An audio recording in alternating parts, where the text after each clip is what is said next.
Most people think Hieronymus Bosch painted nightmares.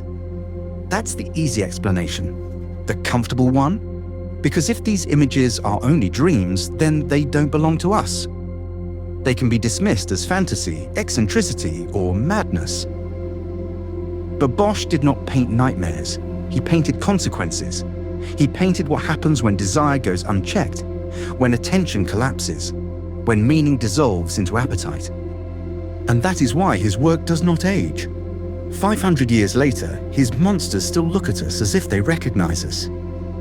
Hieronymus Bosch lived in a world where fear was not psychological. It was structural. Fear organized daily life. Fear explained disease. Fear enforced morality. Fear shaped imagination. The medieval world did not separate the inner life from the outer one. Thoughts mattered. Desires mattered. What you imagined could damn you just as easily as what you did. Bosch was born around 1450 in the city of Hertogenbosch, a fortified town surrounded by marshland, forests, and trade routes. This was not a cultural backwater. It was a place where commerce, religion, superstition, and social hierarchy collided daily. His family were painters. Art was not rebellion for Bosch. It was responsibility. Images were tools. They taught people how to behave, what to fear, and what to hope for. But Bosch's images did something unusual. They refused to simplify. The late medieval world was obsessed with order. God above, angels below him. Humans beneath angels, animals beneath humans, objects beneath animals. Everything had its place. Crossing boundaries was dangerous. Mixing categories was sinful. Bosch violated all of this. He filled his paintings with hybrids, human-animal combinations, flesh fused with objects, instruments that behave like creatures, creatures that behave like judges.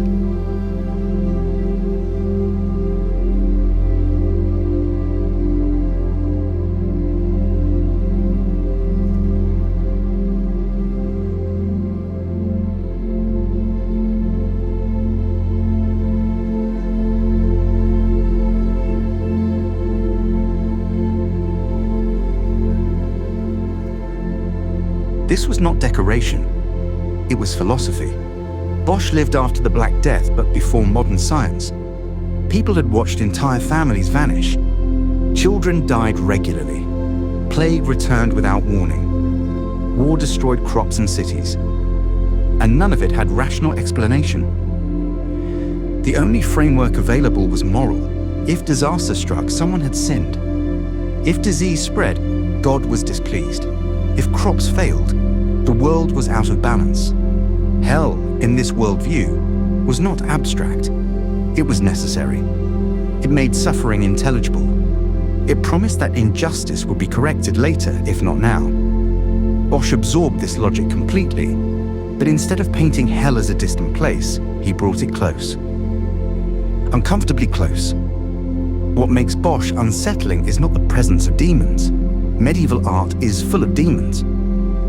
What makes him unsettling is that his demons behave like systems. They organize. They administer. They observe. Bosch's hell does not feel like chaos imposed from above. It feels like the natural endpoint of human behavior. Nowhere is this clearer than in the Garden of Earthly Delights.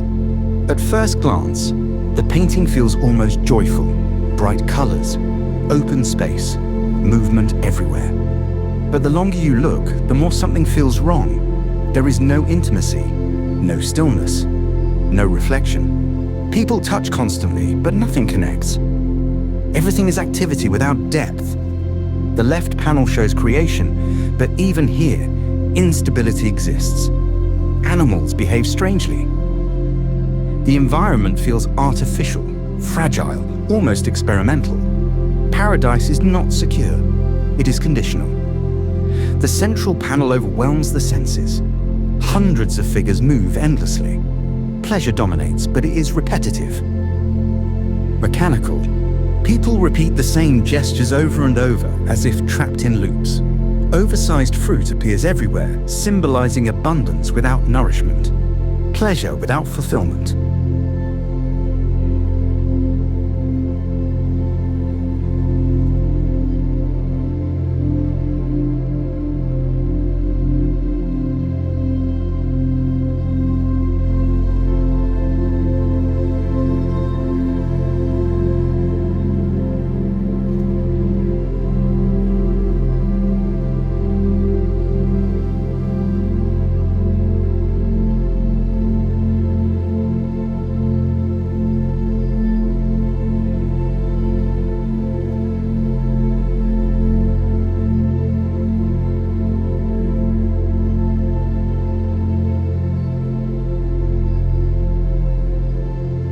Bosch is not condemning pleasure or joy.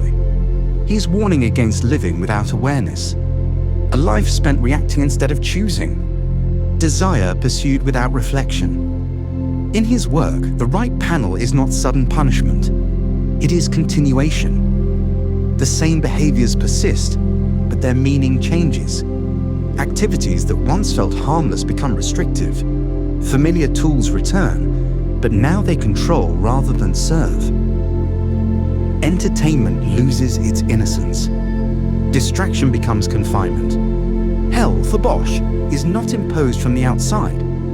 It is something that develops naturally. This logic appears throughout his paintings. In the Hay-Wain triptych, Bosch shows humanity surrounding a massive wagon of hay. In medieval symbolism, hay represented emptiness, vanity, and impermanence. People struggle, compete, and betray one another for it.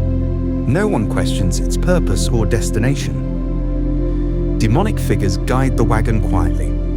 Angels observe from a distance. The outcome feels unavoidable. Bosch's message is simple and unsettling. Destruction does not require malice, only inattention. This is why Bosch feels modern. Not because he predicted the future, but because he understood human behavior. We repeat what rewards us. We pursue what distracts us. We delay reflection until consequences become visible.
His creatures embody this idea. They are not powerful or majestic. They are distorted, awkward, often absurd. Some seem confused by their own form. Bosch does not glorify corruption. He diminishes it. Moral collapse appears as loss of structure, loss of dignity, loss of clarity.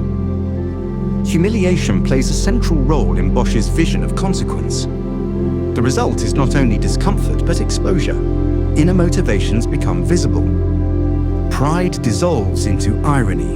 This reflects medieval moral thought, where pride was seen as the foundation of moral failure. The removal of pride was central to moral reckoning. Bosch's recurring use of musical instruments is especially symbolic. Music was associated with pleasure, leisure, and diversion. In his darker scenes, instruments no longer entertain, they restrain.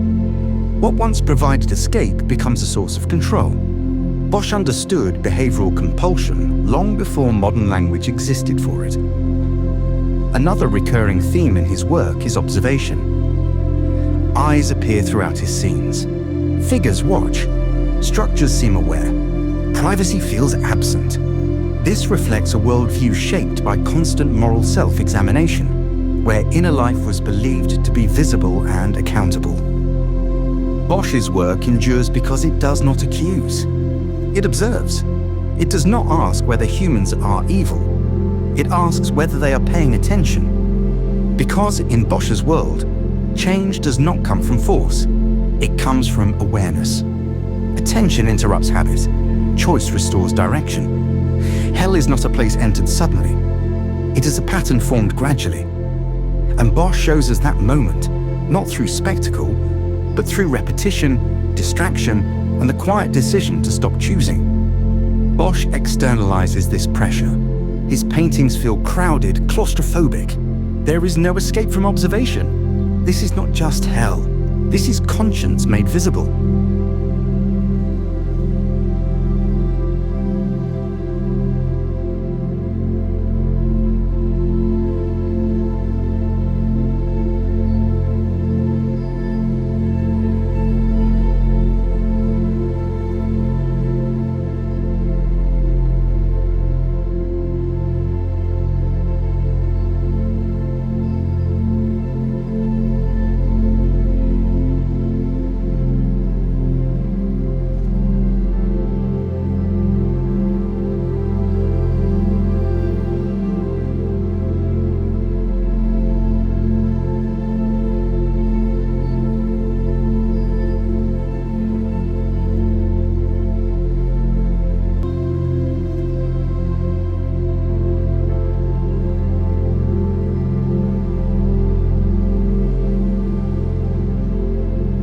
Despite this darkness, Bosch's work contains humor.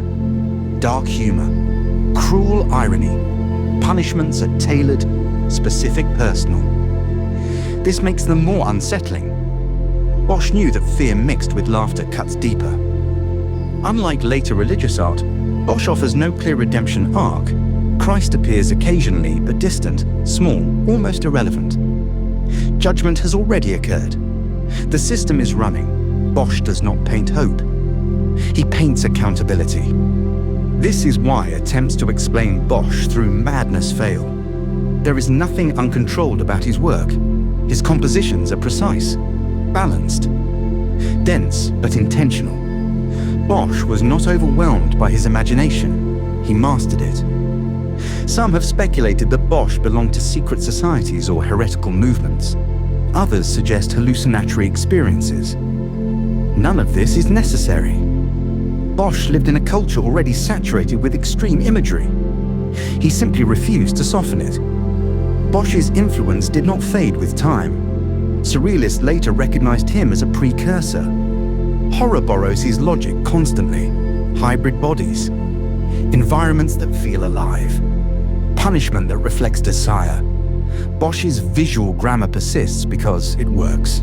But Bosch is not just an artist of fear. He is an artist of attention. He asks what we look at, what we chase, what we ignore. And that is why his work remains disturbing. Because when you look long enough, you stop seeing monsters. You start seeing habits. You start seeing systems. You start seeing yourself. Bosch did not paint hell as a place you fall into. He painted it as something you build slowly without noticing, while convinced you were chasing something else. That idea is timeless. And that is why 500 years later, Hieronymus Bosch still feels uncomfortably close.